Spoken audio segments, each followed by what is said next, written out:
다음은 대구 달성 출신의 새누리당 이종진 의원 나오셔서 발언해 주시기 바랍니다.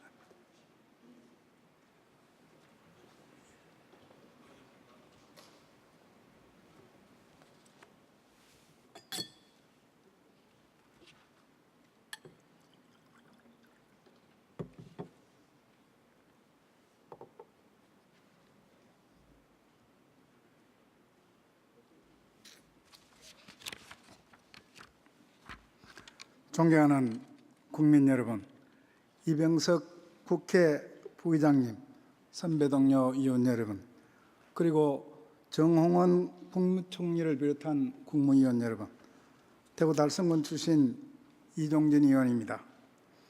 지난 6월 4일 박근혜 대통령이 취임 100일째를 맞이했습니다. 박근혜 대통령 취임 100일에 대한 평가는 언론과 평가기관별로 차이는 있었지만은 지지율이 52에서 65%로 대체로 긍정적인 것으로 조사됐습니다. 다만 정치권의 소통 부족 등 정치와 국민 통합 분야에 아직 미진하다는 평가가 있었습니다. 100일은 아직까지 어떤 평가 결과를 내기에는 턱없이 부족한 기간입니다. 향후 국정 운영에 있어 미흡하다고 평가받은 부분에 대하여 충분히 보완하여 국정 성공의 가능성을 높여나가야 할 것입니다. 이에 작금의 정치 현안에 대해서 몇 가지 질문을 하고 소통의 정치, 상생의 정치를 위해 현 정권이 향후 보완해 나가야 할 분야 중 가장 중요하다고 생각되는 지역균형발전 정책을 중심으로 대정부 질의를 하고자 합니다. 먼저 법무장관 나오시기 바랍니다.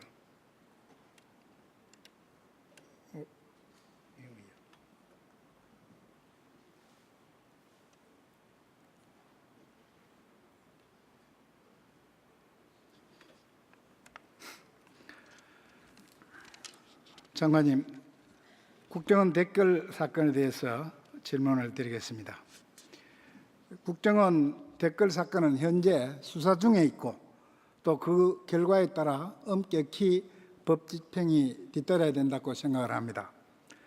수사 중인 사실을 가지고 마치 정부가 은폐를 기도하는 것처럼 호도해서도 안 된다고 생각을 합니다. 원세훈 전 국정원장의 공직선거법 위반 혐의는 검찰 내부에서도 이견이 양분되는 것으로 알고 있습니다. 장관님, 검찰이 원세훈 전 국정원장의 체포영장을 청구할 적에 검찰총장에게 서면이나 전화로 처리 방향을 지시한 사항이 있는지 말씀해 주시기 바랍니다. 원 원장에 대해서 체포영장이 청구된 일은 없었던 것으로 제가 기억이 되고요. 구속에 대한 의견에 관한 질문이라고 한다면 제가 그 지시를 한 일은 없습니다. 예. 원세훈 전 원장을 선거법 위반 혐의로 처벌을 하려면은 구체적인 지시를 내렸거나 또는 보고를 받아야 하며 선거 개입 의도를 드러낸 문서나 증언 등이 있어야 된다고 생각이 됩니다. 지금까지 수사 과정에서 이러한 정황이 포착된 사항이 있는지 한번 말씀해 주십시오. 증거 판단에 관한 말씀을 하시는 것으로 이해가 됩니다만은 수사 중요 사항이기 때문에 그 부분에 관해서 지금 단계에서 말씀을 드릴 수는 없는 사항으로 판단이 됩니다. 지난 4월 임시의 대정부 질문에서 장관님은 수사기관에서는 정치적, 외적 고려 없이 법과 원칙에 따라서 철저하게 수사를 하겠다고 했습니다. 지금도 유효합니까? 그렇습니다. 장관님, 대북 심의전은 국가정보기관의 고유 업무라고 생각을 합니다. 북한이나 종북 세력 등은 2000년대 초반부터 각종 인터넷 매체를 통해서 체제 선전이나 정부 비방을 해오고 있습니다. 북한의 대남 심리전이 심화되고 있는 상황에서 우리도 이에 대한 대응을 마땅히 해야 된다고 생각합니다. 자유민주주의의 시장 경제를 수호하는 것이 국정원의 고유 업무라고 생각을 합니다. 정부기관이 정치 개입 논란을 의식해서 대응을 회피한다면 직무유기가 될 것이라고 봅니다. 국가정보원의 고유 업무가 수사 대상이 되는 것은 국가 안보에 심각한 위해를 초래한다고 생각하는데 장관님의 견해는 어떻습니까? 국가정보원이 안보 위해 사범에 대한 대처를 하는 것은 맞다고 생각이 드는데 그것과 관련된 이 사건에 관한 것이라고 한다면 제가 여러 번 말씀드린 것처럼 제 의견을 말씀드리기는 어렵습니다. 예, 많은 국민들은 한 점의 의혹도 없이 수사를 해주기를 바라고 있습니다. 장관님께서 국민들의 오해가 사지 않도록 정말 한 점 부끄러움 없이 임시회 때 대정부 질문회와 마찬가지로 법과 원칙에 따라서 철저히 조사해 주시기를 부탁합니다.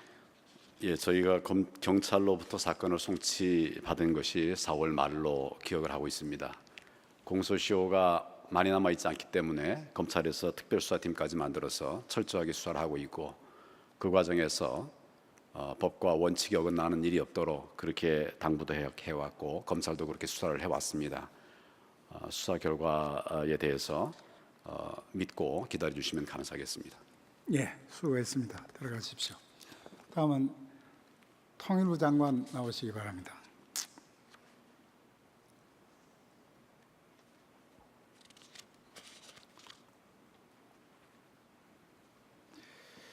남북 회담 제의에 대해서 질문하겠습니다. 박근혜 대통령께서는 평화통일 기반 구축을 위해서 한반도 신뢰 프로세스를 국정과제로 선정을 해서 지속적으로 북한에 대한 당국 간 대화를 요구해 왔습니다. 헌충일 추념식에서도 북한이 변화의 길을 선택해서 남북한 공동 발전의 길로 함께 나가자고 촉구를 했습니다. 그 결과 북한은 6월 6일 개성공단 정상화, 금강산 관광 재개, 또 이산가족 상봉 등을 위한 남북 당국 간 회담을 제의했고 우리는 6월 12일 서울에서 남북 장관급 회담을 열자고 제의했습니다. 장관님께서는 조금 전 존경하는 이상일 의원님의 질문에 회담 제의의 배경을 우리의 일관적인 대북 정책에 따른 것이다라고 말씀을 하셨습니다. 북한의 의도가 정말 다른 뜻이 없다고 생각하십니까? 저 답변 드리기 전에 통일부 차관입니다. 차관이 대신 나왔습니다. 그 북한의 지금 아까 제가 말씀드렸다시피 여러 가지 견해가 있습니다. 북한 내부의 어떤 속사정이라든지 국제 정치, 지금 뭐 각 관계국들의 정상회담이라든지 여러 가지 원인들이 있다고 전문가들이 분석을 하고 있는데요. 지금 정보 회담을 앞두고 있는데 북한이 어떤 의도를 가지고 있다, 뭐 어떤 저희가 있는 것 같다라든지 이런 그 평가를 정부가 직접적으로 말씀드리는 것은 회담에 좀 도움이 안 된다 그렇게 생각을 하고 있습니다. 다만 좋습니다. 늦게라도 이렇게 홍해 온 것에 대해서는 다행스럽게 생각을 하고 있습니다. 그런데 이 향후에 이 회담을 통해서 의제를 합의하더라도 일방적으로 이 합의할 수 협의 사항을 일반적으로 중단할 수 없도록 또 특단의 대책도 강구가 되어야 된다고 생각합니다.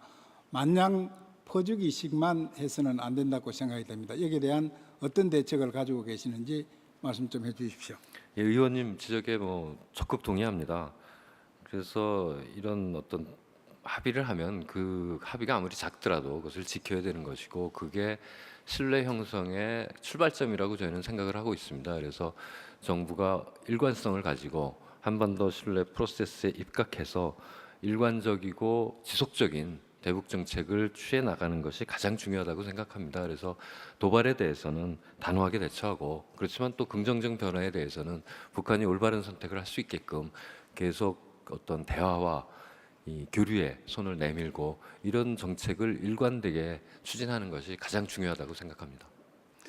예, 지난 6월 7일 날 미중 정상회담에서 어떤 나라도 북한을 핵 보유국으로 인정할 수 없고 또 어떤 대화를 하더라도 비핵화 조치가 선행되어야 한다고 이견을 모은 걸로 알고 있습니다.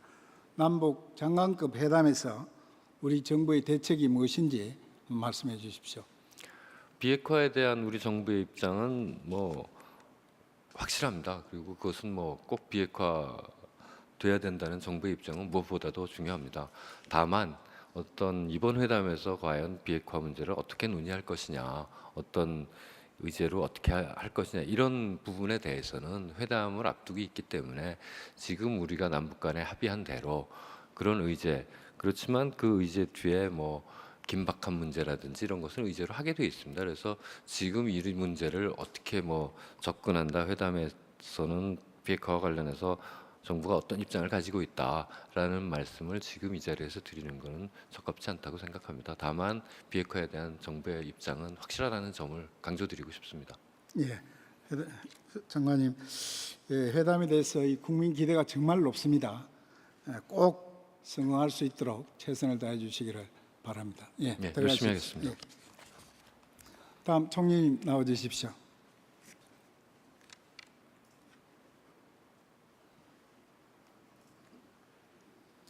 장시간 답변하시느라고 고생이 많습니다. 먼저 지역균형 발전 정책에 대해서 몇 가지 질문을 좀 드리겠습니다. 총리님께서는 지난 2월 20일 인사청문회에서 수도권 편중 현상이 시정되어야 된다고 했습니다. 기억하고 계십니까? 네. 예. 전체 국토 면적의 11.8%에 불과한 수도권에 인구와 정치, 경제, 문화 등이 집중이 되어 있어서 지방과 극심한 불균형을 초래하고 있습니다. 수도권 편중 현상이 아주 심각하다는 것을 알고 계십니까? 네. 2011년 최초로 수도권에서 인구 순 유출이 일어났습니다. 이런 점에 있어서 일부 지표가 개선되고 있습니다만 아직도 수도권 편중 현상은 존재하고 있다고 생각합니다. 조금 있는 것이 아니고 상당히 많이 있습니다. 아시다시피 전국 인구의 49.1%가 수도권에 있고 또 100대 기업 본사 91.1%가 수도권에 있습니다.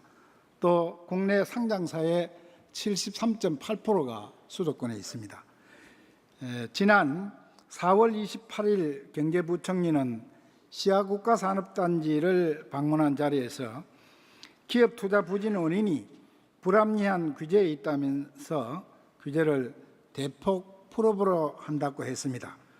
지방에서는 이 말씀과 관련해서 수도권 규제 완화로 받아들여져서 아주 반발이 극심했습니다. 총리님, 현재 수도권 규제 완화 정책이 추진되고 있는 것이 있는지 또 앞으로 추진할 계획이 있는지 한번 말씀해 주시기 바랍니다. 정부는 수도권 규제 완화를 검토하고 있지 않습니다. 경제부총리가 언급했던 규제 완화에도 수도권은 포함되지 않았던 것으로 알고 있습니다. 그리고 정부는 선 지역 발전, 그 다음에 수도권 시책 개선의 원칙을 지켜나갈 것입니다. 예, 총리님 말씀과 같이 지역 균형 발전에 차질없는 추진이 국가 경쟁력을 키우는 일이라고 생각합니다. 지역 균형 발전에 대해서 어떤 의지를 가지고 추진할 것인지 한번 이야기해 주시기 바랍니다. 수도권과 지방이 상생 발전하는 것이 가장 최선이라고 생각을 합니다. 앞으로 지역 활력을 회복시키는 데 노력을 많이 기울이겠습니다. 예. 다음은 이 SOC 분야 예산 감축에 대해서 좀 질문을 하겠습니다. 기획재정부는 지난 5월 31일 대선 공약 가계부를 발표를 했습니다. 140개 대선 공약을 추진하기 위해서 약 134조 8천억 원이 5년간에 소요된다고 했습니다. 재원 확보 방안으로는 지하경제 양성화와 비과세 감면 조정 또 세출 구조 조정 등으로 충당을 하겠다 했습니다. 그중에 SOC 분야 예산을 5년간 11조 6천억 원을 감축하겠다고 했습니다. 지방공약 사업의 상당수는 SOC 사업이고 또 주민복지와 직접적으로 연결된 사항입니다. 이 대통령께서도 6월 5일 날 대구 국가산업단지 기공식에서 지역 주민이 불편을 느끼는 SOC 사업은 지속적으로 투자를 하시겠다고 말씀을 했습니다. 정부의 입장은 무엇인지 한번 답변해 주시기 바랍니다. SOC 투자는 공약과 필수 사업 등을 중심으로 지속 추진할 것입니다. 특히 민자 사업 활용, 문화, 교육, R&D 등 여타 분야 시설 투자 등을 통해서 실질적인 SOC 투자 규모를 적정 수준으로 유지할 계획입니다. 또한 국가정책조정회를 주재하면서 관계 부처로 하여금 이러한 사항을 국민들께 충분히 설명하도록 지시한 바도 있습니다.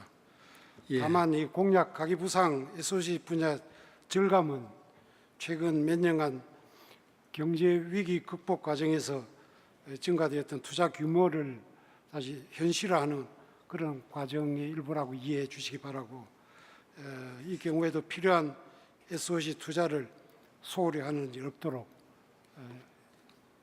배려를 하겠습니다.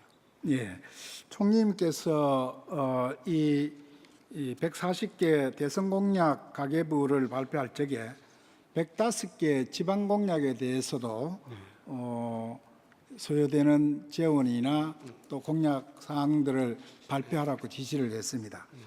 이 105개 지방 공약에 소요되는 재원이 약 한 80조 원이 듭니다. 이에 대한 재원 확보 방안은 어떻게 하고 계시는지 한번 말씀해 주십시오. 지방 공약을 이행하기 위한 방안을 기획재정부 등 관계부처 중심으로 지금 검토 중에 있습니다. 이거는 공약 가계부와 별도로 앞으로 지역 공약의 추진 일정하고 원칙, 재원 대책에 대해서 그 이행 계획을 마련해 가지고 가능한 한 6월 중으로 발표할 예정으로 있습니다. 예. 그 다음은 이 남북권 신공항 수요조사 관련해서 좀 질문을 드리겠습니다. 이 국토부에서는 남북권 신공항 건설과 관련해서 수요조사를 지금 계획하고 있습니다. 수요조사 용역에 앞서서 5개 지방자치단체장들에게 수요조사 결과를 수용하겠다는 합의문을 종용을 하고 있습니다. 남북권 신공항 건설은 대통령께서 정치적 판단에 의해서 반드시 건설하겠다고 결정된 그런 사항입니다. 지역 균형 발전과 또 안보적인 차원에서도 반드시 건설해야 될 그런 사항입니다. 그런데 수요조사 합의문을 종용하는 것은 수요가 적으면은 건설하지 않겠다는 전제가 깔려 있다고 많은 주민들이 우려를 하고 있습니다. 대통령께서 정치적으로 결정한 사항을 또 정면으로 위반한 사항이 되는 것입니다. 총리님께서는 이 정부의 입장이 무엇인지 한번 말씀해 주시기 바랍니다. 이 점에 대해서는 매우 여러 지역이 관련되어서 민감하게 반응을 하고 있습니다. 따라서 정부 입장에서는 공정하고 객관적이고 신뢰를 확보하는 것이 무엇보다 중요합니다. 그에 따라서 이게 항공 수요 조사 그 용역 기관을 선정한다든지 용역 절차에 대해서 지자체들의 그 의견을 충분히 수렴해 가지고 그 객관성을 보장하고자 하는 취지에서 수요 조사를 함에 있어서 의견을 듣는 것으로 알고 있습니다. 앞으로 이 점에 대해서는 국토부와 상의를 해서 가장 합리적인 방안이 무엇인지 또 그 지역 각 지자체의 의견을 아주 좋은 방향으로 제압할 수 있는 길이 무엇인지 검토해서 하도록 그렇게 하겠습니다. 그러니까 입지 선정 문제 때는 합의문을 요구를 해도 된다고 생각을 합니다. 그런데 수요조사 때부터 합의문을 요구하는 것은 실질적으로 국민들이 많은 우려를 하고 있는 그런 사안입니다. 나중에 타당성 조사할 적에 입지 선정할 적에는 합의문을 요구를 해도 되는 것으로 이래 생각이 됩니다. 그 이제 그 점에 대해서 국토부 입장에서는 객관성을 유지하려고 하다 보니까 초기 단계부터 하여튼 최대한 의견을 수렴하면서 객관성을 담보하도록 하자 하는 그런 취지가 담겨 있다는 점을 주민들의 우려가 실제로 없도록 좀 해주시고 남북권 이 신공항 추진 일정을 좀 앞당겨서 좀 추진을 해주시고 단계별로 계획을 수립을 해서 주민들에게 좀 알려줌으로 해가지고 국민과 정부 간의 소통도 좀 원활히 하고 또 공항 건설에 대한 확신을 주민들한테 심어주는 것이 대단히 중요하다고 생각합니다. 여기에 대해서 우리 총리님이 어떻게 생각하고 계시는지 한번 말씀해 관계 주십시오. 부처에서 의원님 말씀을 참고하도록 그렇게 하겠습니다. 예. 다음은 이 대구 경북권 맑은 물 공급에 대해서 좀 질문하겠습니다. 대구와 경북 일부는 산업단지 하류에 하천 표로수를 치수를 해서 식수로 사용하고 있습니다. 그래서 산업단지가 있는 상류 지역에 유해 화학 물질 유출 사고가 일어나면은 아주 극도로 불안해하고 있습니다. 그래서 이를 해소하기 위해서 2009년도부터 산업단지 이 상류로 취수원을 이전을 해서 현재 수자원공사가 추진 중에 있습니다. 그러나 여러 가지 사정상 이 대구시와 구미시 양자치단체 간에 이견이 조율되지 않아서 추진이 자꾸 계속 미뤄지고 있습니다. 총리님, 이제는 이 먹는 물만큼은 정말 마음 놓고 먹을 수 있어야 국민들이 우리 국가를 신뢰할 수 있다고 생각합니다. 이 중앙정부에서 지방정부의 하는 행태만 믿고 있지 말고 적극적으로 좀 개입을 해서 취수원 이전이 조속히 추진될 수 있도록 하실 의향이 없을는지 한번 말씀해 주시기 바랍니다. 대구 구미 간 좋은 합의가 나올 수 있도록 그 방안을 강구토록 하겠습니다. 예. 지금까지 말씀드린 것이 이 지방의 특혜를 달라하는 그런 게 아닙니다. 수도권과 함께 상생 발전하자는 그런 사항이니까 우리 총리님 아주 특별히 지역 살리는데 좀 신경을 써주실 것을 당부를 드리겠습니다. 예, 들어가 주십시오. 예. 존경하는 국민 여러분, 그리고 선배 동료 의원 여러분, 이제는 국가 발전의 패러다임을 지역 균형 발전으로 전환해야 합니다. 지난 60년 동안 우리는 온 국민이 힘을 합쳐 나라의 기틀을 세우는데 혼신의 힘을 다해왔습니다. 국토는 산전백회를 이루었고 초고속 성장을 이루었습니다. 그러나 수도권 중심으로 성장이 이루어지다 보니 지방이 피폐해지고 말았습니다. 수도권에 집중된